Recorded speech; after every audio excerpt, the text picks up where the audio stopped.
Hi everyone, uh, my name is Sachin. Here I am going to explain LIN protocol. LIN is abbreviation form of local internet network. Let's go with introduction. These are the contents we are going to cover in this chapter. Introduction, network architecture, filtering, distance limitation, nodes and bus. Transceiver special function, advantages and disadvantages, and finally the conclusion. Let's go with introduction. The LIN local area network was developed as coeffective alternate to CAN protocol. In 1998, a group of companies including Volvo, Motorola, Audi, BMW and Volkswagen formed as constructor to develop a LIN. The latest version of LIN is LIN 2.0 and was released in 2002. The LIN is SCI or UART based serial byte oriented time triggered communication protocol designed to support automotive networks in conjunction with controller area network CAN, which enables the cost effective communication with sensor and actuator when all features of CAN are not required. The main features of protocol are low cost and low speed, used for short distance network. Usually in automotive application, the LIN bus is connected between smart sensor or actuator and an electronic control unit ECU, which often gateway with CAN bus. Like CAN, LIN is also broadcast type serial network, but with single master and multiple slaves. No collision detection exists in LIN. Therefore, all messages are initiated by the master with the most one slave replying for given message identifier. The master is typically a moderately powerful microcontroller, whereas slave can be used less powerful, cheaper microcontroller or dedicated ASICs. Moreover, the LIN is a single wire which uses 12-volt bus connection, in which the communication protocol based on ISO 9141 NRZ standard. An important feature of LIN, it's a synchronization mechanism that allows the clock every recovery by slave node without quartz or ceramic resonator. Only the master node will be using the oscillating device. The nodes can be added to LIN network without requiring hardware or software change in other slave node. The maximum transmission speed will be 20 kbps. Let's go with the network architecture of LIN.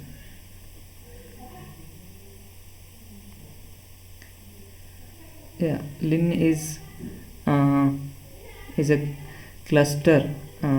Cluster is defined as number of LIN nodes connected through a physical cable. There are two types of nodes in every cluster. One is one master node and up to 16 subsequent slave nodes. These master nodes can be assumed by the name what manages the communication along the bus to each slave. So this is how the network architecture of LIN. So one master node is connected to 16 subsequent slave nodes.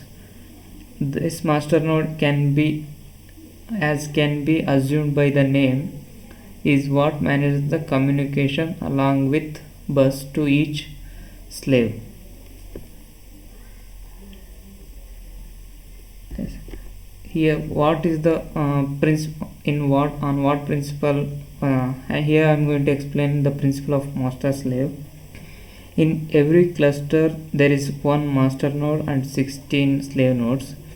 Master node controls all communication on the bus and contains the master task, and slave tasks delivered the slave nodes are unable to communication with each other. Contains only the task, slave task. It contains only the slave task and are only capable of responding to the master if the message is directed at them. The master sends out a request to a designated slave as a header, and slave responds to the master as a response frame. There is also a case where the master sends the slaves the header and response frame, and the slaves only listens with no response. Both situations grant a predictable defined as a bus traffic. Disallowing collisions almost always because of master is always initiating the communication. This predictable nature of allow the scheduling of messages. If the developer of LIN cluster does proper job planning message and calculating their lengths, a schedule can be developed and no collisions will occur. A schedule is organization of message frames into slots and is what the send time of all the messages to be sent any given times. The tokens are sent by master at these given times set by the schedule. These tokens are sent to slave, and slave can ignore, respond, or just receive the data. The token and the data are what makes up the token and data are nothing but header, and the response are what make up the LIN messages. Up to 64 messages can be defined per cluster. The problem with master slave system is because the master controls the all communication. If the master fails, whole cluster will get failed. In schemes where all nodes can act as master and slave, this does not happen, and this quality is ultimately what keeps the LIN from being used in safety related application. That and slow message rate. The LIN cluster is also not inherently capable of event driven communications, because LIN slaves can only communicate with the bus if they are requested to do so, like speak when spoken to. So here is the filtering distance limitation and nodes.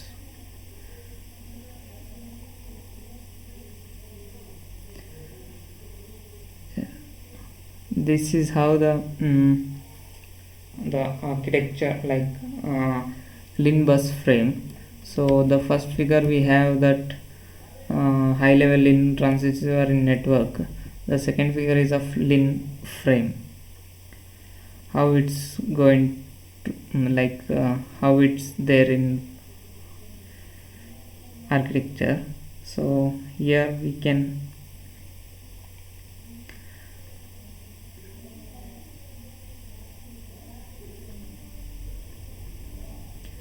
this is like LIN frames data communications. A frame consists of header, a response, and some responses space so slave have time to answer. The slave task connected to identifier and receiver, verifier, checksum, and uses data transfers. Messages are created when the master sends the frame containing header, and the slave nodes fills the frame with data depending on the header sent from the master.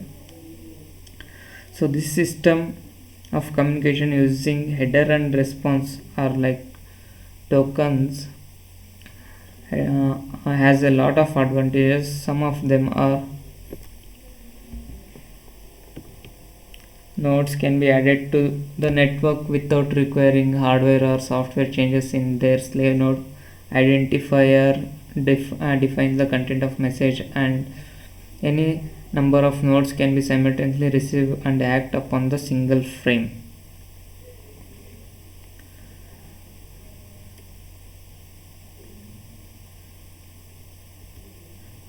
Yeah, how the LIN protocol it's a byte oriented, and its one byte is filled of 8 data bits and one stop bit.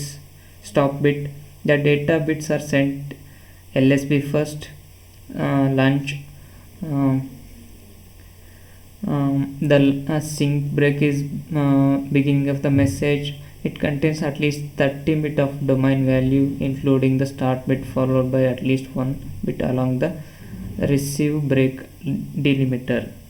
The sync byte of or the sync field is used to determine the time between two rising edge and to determine the transmission rate which the master node uses. The identifier of the message, which is 6-bit longer identifier plus 2 parity bits, and denotes the content of message but not the destination. It incorporates the information about the sender, the receiver, the purpose and data field, the length of response. The 3 classes of 2, 4, 8 data bytes.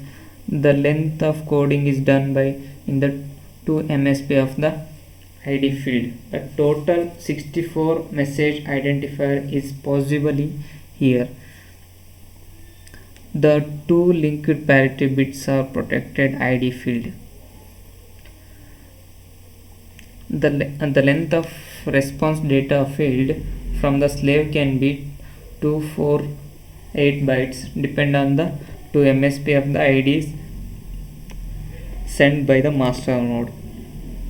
There are 2 types of checksum used in LIN. One consists of LIN 1.3 consists of inverted 8-bit sum of all 8 data bytes in the message.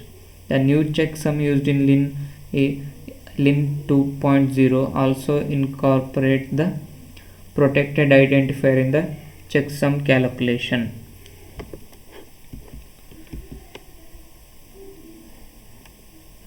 And here what the filtering and the distance limitation nodes on the buses.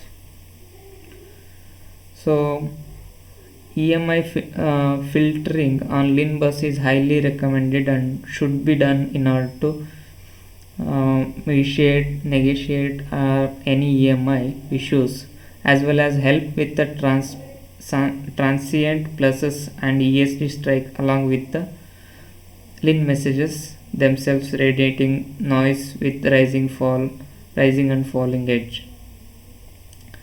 The bare minimum bus filtering consists of shunt capacitor which at the master slaves nodes.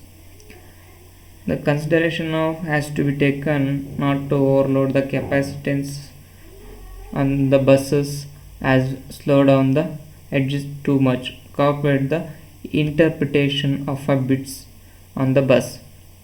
The typical value for bus capacitance are slave 220 picofarad at slave node and up to 10 times the value of master nodes.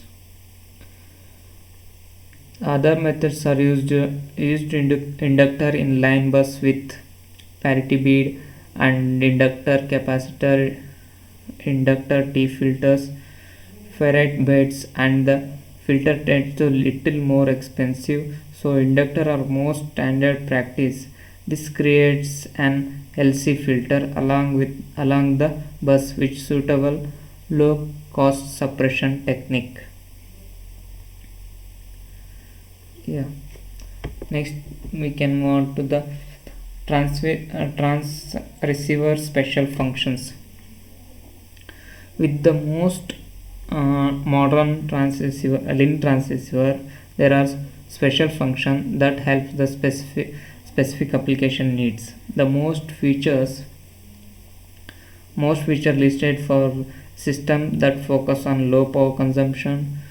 How these described are specified to TI device, but can be generalized for all transceiver across the industry. The naming the convention of modes and specific internal functions of transceiver in the modes and features could be different for devices from other companies. There are two different functions. One is low power mode and one is wake up mode. In low power modes there are two types. One is sleep mode. You can go with sleep mode is low power mode of LIN transceiver. This mode is used to save the power when LIN is not needed to any part of the system. The mode is typically entered by putting logic on with an enable pin of the device. The name sleep mode implies the device is in less functional state, but still it's able to monitor LIN bus for any wake up signal. In sleep mode, the LIN drivers are disabled and internal LIN bus termination is switched off to minimize the current draw if LIN bus is shorted to ground by any reason. The low power receiver is enabled and the normal receiver function is disabled, and EN input is still active. In low power mode also one more we have, that is standby mode. Standby mode is also low power mode and is the mode transceiver transition to when wake up request sent, but EN pin is still in low state.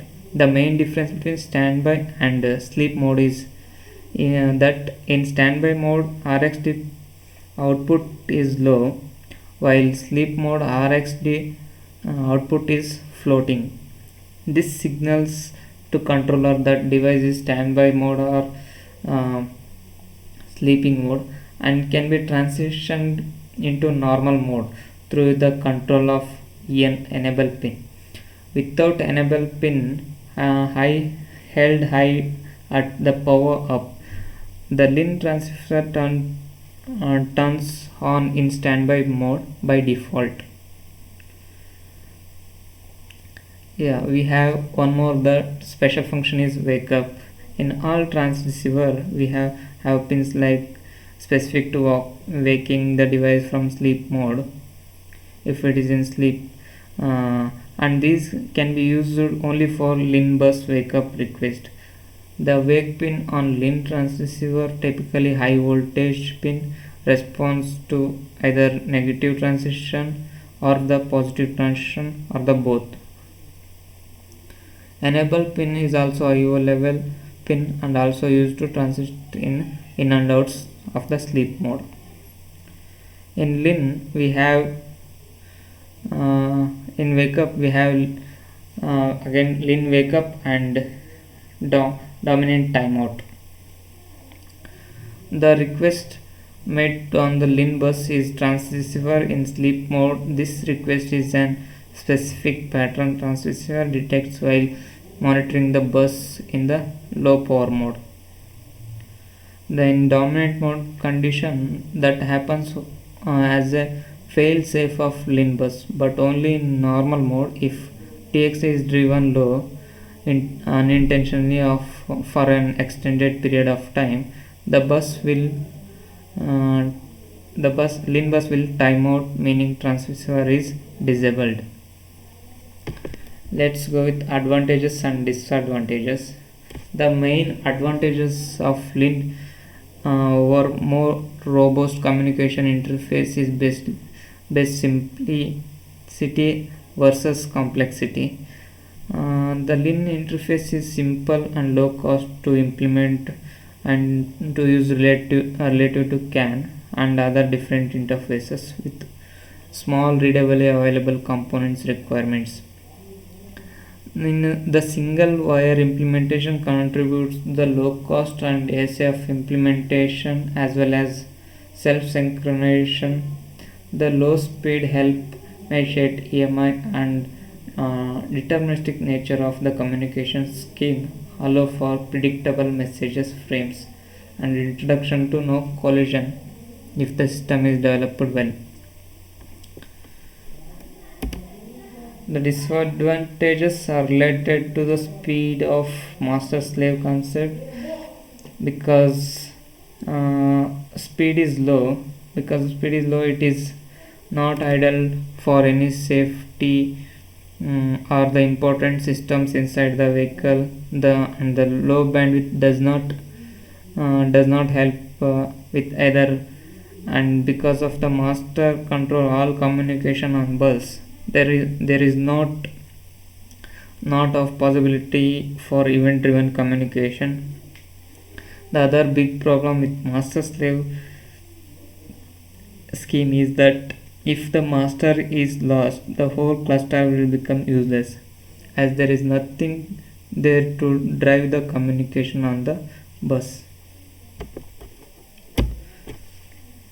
At the conclusion, the local internet network interconnect network is almost all automobiles today. It's tremendous development to CAN and also lowered price, complexity and space constraint of the comfort system inside the ears. This allows for even more interesting and useful technologies to be added to the vehicle without needing to sacrifice price point, the fuel efficiency and user experience.